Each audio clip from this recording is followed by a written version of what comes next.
कि मुझे समाज सेवी बहू चाहिए, तो अब हम लोग खोजने का प्रयास करेंगे और उनको शादी जल्द करवा देना है। अब जो लोग विरोधी थे, वो जब मनीष भैया का मैंने इंटरव्यू किया तो जो सारे जितने भी विरोधी थे वो लोग खड़े होकर मनीष भैया बोल रहे थे कि देखिए ना, हम निकल आए हैं, टेम्परेचर बढ़ गया है, गर्मी बढ़ गई है, देखो ना टेम्परेचर दिखाओ बाहर का, ठंडी में गर्मी आ गई है। तो उन लोगों को बस अपने रजाई में बर्फ लेकर सोना चाहिए, और ये सब जो विरोध करने वाले वो नाजायज बाप की नाजायज औलाद, इनके बारे में बात नहीं करना चाहिए हमें। जी बिल्कुल। विरोधी अपना हो ही नहीं सकता है तो हम बात क्यों करें, उनके ऊपर टाइम वेस्ट करना। देशद्रोह का जो धारा लगा था वो शायद से हटाता नहीं। आपको पता होना चाहिए कि एनएसए जो नेशनल सिक्योरिटी एक्ट था उसको क्वेश किया गया, क्वेश का मतलब हटा दिया गया, खारिज कर दिया गया। अगर शायद वो देशद्रोही होते तो उनके ऊपर एनएसए अभी भी लगा होता, और इतने बड़े केस में 9-10 महीना के अंदर जेल से बाहर निकल कर आ जाना, ये बताता है कि मनीष कश्यप जी ईमानदार थे। जो मैं कर रहा हूँ वो बिहार के लोगों की डिमांड है। बिहार के लोग चाहते हैं मैं यहाँ काम करूँ। जिस दिन बिहार के लोग बोलेंगे, विरोधी नहीं, विरोधी तो कुछ लोग हैं, जो बिहार के लोग हैं वो बोलेंगे रवि भट्ट यहाँ नहीं, आप कमेंट में पूछ लीजिए, वो बोलेंगे रवि भट्ट यहाँ चले जाए, हम यूपी चले जाएंगे। हमको काम करने का कमी नहीं है, बस हम बिहार के लिए भाइयों से प्रेम है और बिहार के लोग चाहते हैं मैं यहाँ काम करूँ, इसलिए बिहार में ही रहेगा। गोपाल, नमस्कार, आप देख रहे हैं गोपालगंज फोकस और पटना एक्सप्रेस, और हमारे साथ देख सकते हैं कि टाइम्स ऑफ अयोध्या के जो पत्रकार हैं रवि भट्ट जी हैं। सबसे पहले तो आपका हमारे चैनल में स्वागत है। बहुत बहुत धन्यवाद आपका, और खुशी हुआ कि आप गोपालगंज से मनीष जी के यहाँ आए हैं, और वो भी मनीष जी की आवाज को और उनकी बातों को, उनकी विचारों को, उनकी भावनाओं को दिखाने के लिए आपका बहुत बहुत धन्यवाद।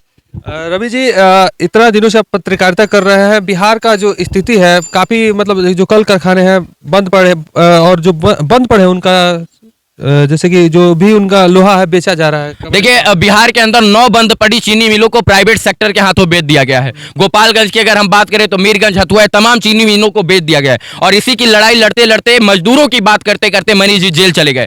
कल मैंने जब मनीष जी से बात किया तो उन्होंने कहा इस लोकसभा चुनाव में बिहार की राजनीति में मजदूर का एक मुद्दा बहुत बड़ा होगा। जिन मजदूरों की लोग बात नहीं करते थे, उन मजदूरों की बात करना पड़ेगा राजनेताओं को, तभी कोई राजनेता यहाँ से जीतेगा। तो इस चीज की खुशी है कि मजदूर और गरीब घर के लोग जो है, गरीब तबके के लोग जाग रहे हैं और वो साथ देना चाहते हैं मनीष जी का।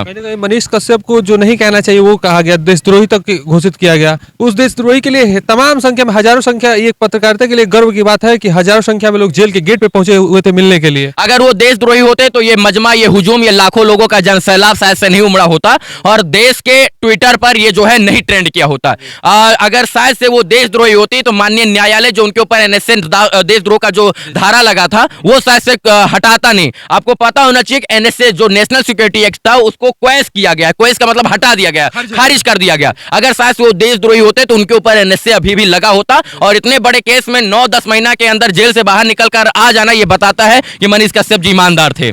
देशभक्त, कहीं ना कहीं देशभक्त है, और हिंदुओं के लिए भी बहुत वो आवाज उठाते रहते हैं। देखिए, बात धर्म और जाति की चाहे कुछ भी हो, धर्म की जो उन्होंने बात की, धर्म के लिए वो सदैव लड़े हैं, और जाति के से ऊपर उठकर उन्होंने पत्रकारिता किया है, और ऐसे ही पत्रकार की जरूरत है जो धर्म को तो साथ में लेकर चले लेकिन जाति की बात ना करे।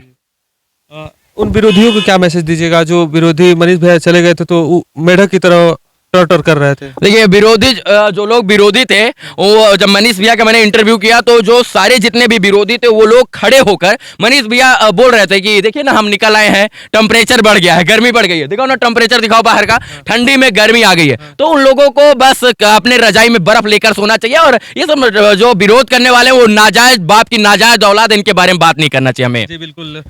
विरोधी अपना हो ही नहीं सकता है तो हम बात क्यों करें, उनके ऊपर टाइम वेस्ट करना और समय व्यस्त करना, बोलना मतलब समझ जाइए कि बर्बादी है। जी। देख सकते हैं कि कहीं ना कहीं गोपालगंज से इन्होंने शुरुआत की थी, और आज रवि भट्ट के पास हजारों चाहने वाले हैं, और देख सकते हैं जहां भी जाते हैं हजार संख्या में लोग भीड़ लगाते हैं एक सेल्फी लेने के लिए।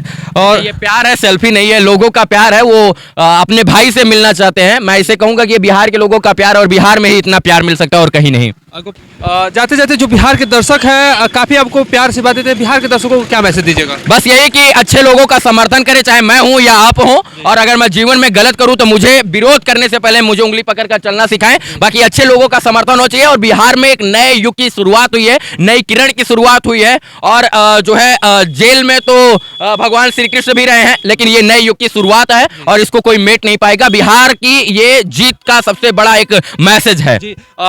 रवि जी, एक चीज जाते जाते आपसे ये जानना चाहेंगे कि जो जी शादी कब कर रहे हैं? शादी हो गई है भाई, 2 साल हो गया, लोग नहीं जानते 2 साल शादी हुई। बिहार के समझ समस्तीपुर से हुई है, शादी हो गई है। बिहार के अमूमन लोगों को पता है, जिन लोगों को नहीं पता शादीशुदा हूं, मैरिड हूँ यार। मनीष भैया की शादी कब हो रहा है? उनकी माँ से अभी बात करेंगे, और उनकी माँ का मैंने एक इंटरव्यू सुना, उन्होंने कहा कि मुझे समाज सेवी बहू चाहिए, तो अब हम लोग खोजने का प्रयास करेंगे और उनको शादी जल्द करवा देना है अब। अच्छा, मनीष भैया जब जेल में जा रहे थे तो एक आपका फोटो काफी वायरल हुआ था, रो रहे थे आप।